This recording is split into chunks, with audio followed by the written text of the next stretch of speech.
Bismillahirrahmanirrahim. Assalamualaikum warahmatullahi wabarakatuh. Pada kesempatan ini saya akan menjelaskan proposal penelitian saya yang berjudul Pengembangan Instrumen Tes Pemahaman Konsep Dasar Fisika pada Siswa Kelas 10 IPA di MAN 1 Majene. Proposal ini dibuat oleh saya sendiri atas nama Muhammad Rasikh Hilmi.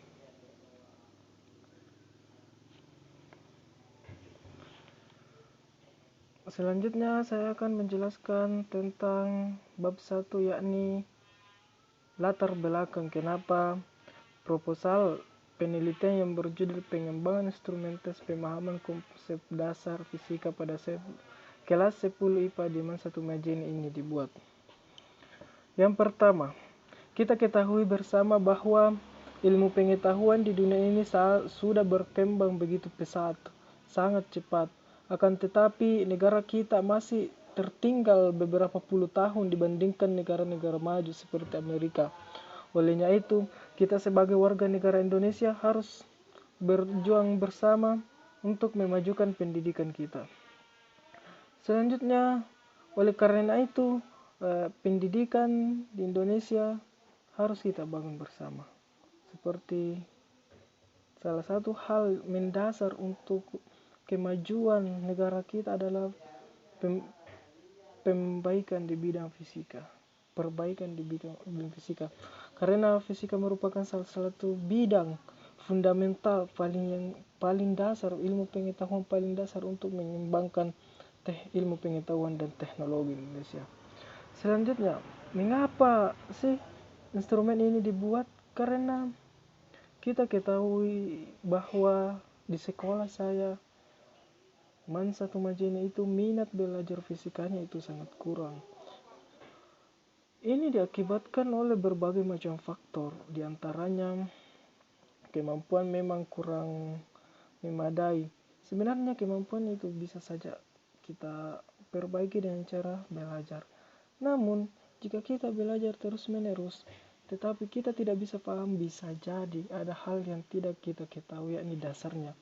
Untuk itu, saya ingin mengembangkan instrumen untuk mengetahui apakah memang pondasi atau dasar pengetahuan siswa di dalam bidang fisika itu sudah baik atau tidak.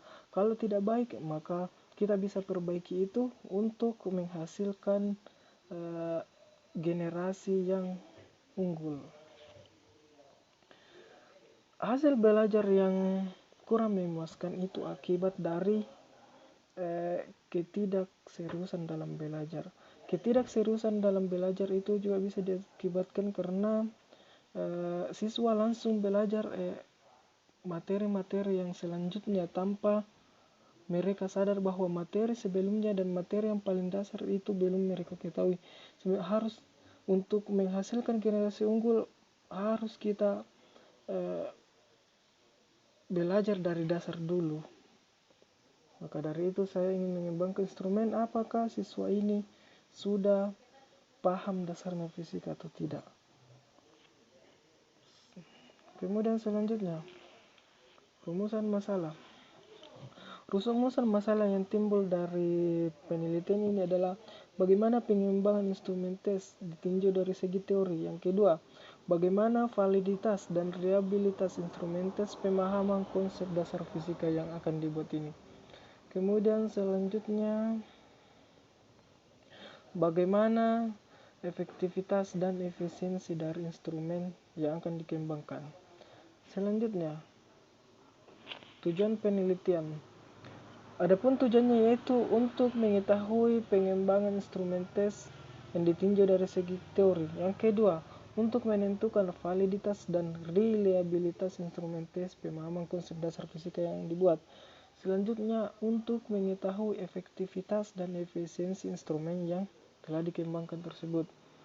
Adapun manfaatnya yakni pertama, manfaat untuk peneliti yakni dapat mengembangkan instrumen tes pemahaman konsep dasar fisika. Yang kedua, manfaat untuk pendidik yakni dapat memanfaatkan instrumen ini untuk mengidentifikasi pemahaman konsep dasar fisika siswa. Pemahaman yang ketiga, untuk peserta didik. Peserta didik dapat memperoleh informasi mengenai kemampuannya. Selanjutnya saya akan membahas bab 2, kajian teoretik. Yang pertama yaitu instrumen tes. Instrumen tes berasal dari dua kata, yakni instrumen dan tes. Instrumen merupakan alat atau perangkat yang dapat digunakan untuk mengetahui data atau informasi dari sesuatu yang ingin diketahui. Kemudian tes. Tes adalah serangkaian cara atau prosedur yang dapat digunakan untuk menggali informasi atau data dari sesuatu yang ingin dikenali. Jadi, instrumen tes merupakan alat pengukuran atau penilaian untuk memperoleh data atau informasi tentang tingkat kemampuan atau aspek tertentu dari orang yang akan dikenai tes. Kemudian selanjutnya, model pengembangan pembelajaran 4D, model Tyagarajan. Model 4D ini terdapat 4 tahap, yakni tahap pendefinisian, tahap perancangan, tahap pengembangan, dan tahap penjabaran.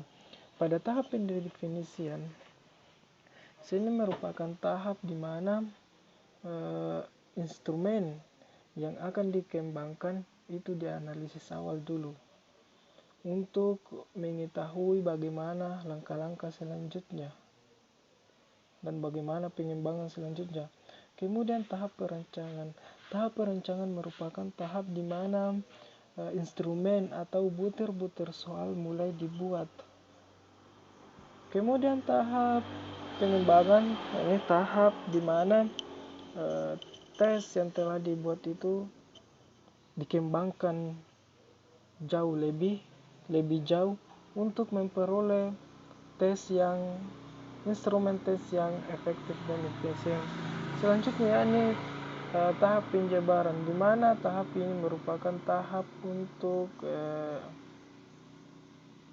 penggunaan perangkat atau lebih tepatnya untuk diujikan untuk mengetahui keefektifan dan keefisienan dari instrumen yang akan dikembangkan. Selanjutnya yaitu efektivitas. Efektivitas merupakan sesuatu hal yang harus dipenuhi oleh produk yang dihasilkan dari penelitian jenis R&D, di mana produk yang didapatkan dari penelitian ini harus berupa produk yang efektif, di mana produk ini mampu membawa perubahan akibat dibuatnya ini produk tersebut. Selanjutnya, efisiensi. Produk dapat dikatakan efisiensi jika produk tersebut dapat digunakan dengan tidak memakan waktu lama atau penggunaannya itu dapat dimanfaatkan secara dapat digunakan secara praktis. Kemudian selanjutnya kerangka pikir.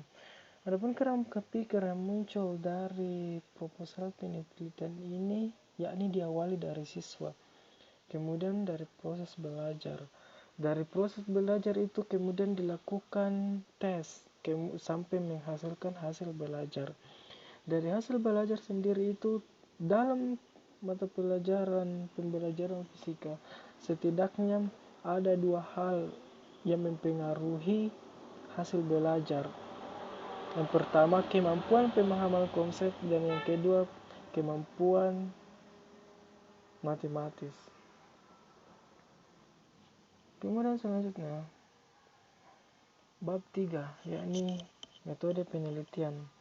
Pada penelitian ini berupa penelitian jenis R&D, Research and Development, penelitian yang menghasilkan produk.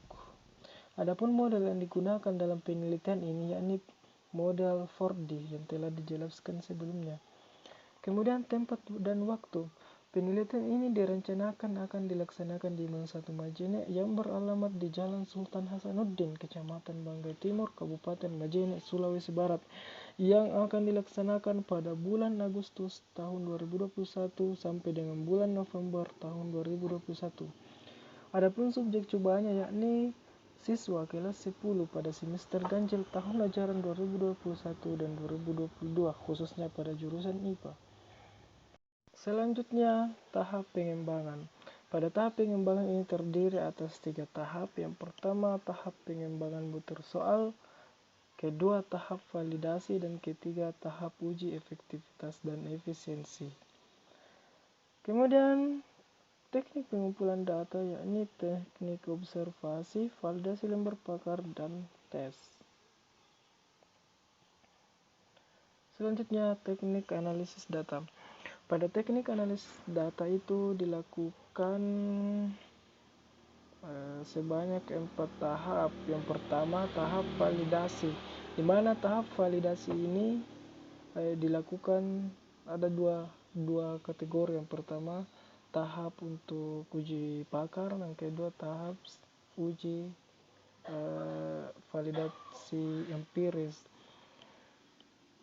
Pada tahap validasi pakar ini digunakan untuk mengetahui korelasi antara indikator dengan butir-butir instrumen.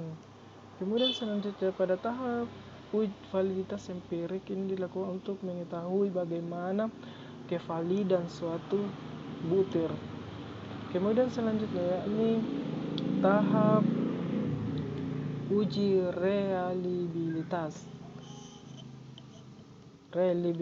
di mana tahap ini untuk mengetahui apakah instrumen ini memiliki keabsahan atau kereliabilan untuk diterapkan. Selanjutnya tahap efisiensi dan efektivitas. Instrumen ini dikatakan efisiensi ketika dalam penggunaannya itu tidak terlalu rumit, tidak membutuhkan waktu yang lama dan praktis untuk digunakan. Sedangkan efektivitasnya itu ketika produk yang dihasilkan dari R&D ini dapat memperoleh hasil, yakni perubahan yang baik, seperti halnya perubahan dari kemampuan siswa. Mungkin ini saja yang bisa saya paparkan dari proposal saya, dan saya akhiri. Assalamualaikum warahmatullahi wabarakatuh.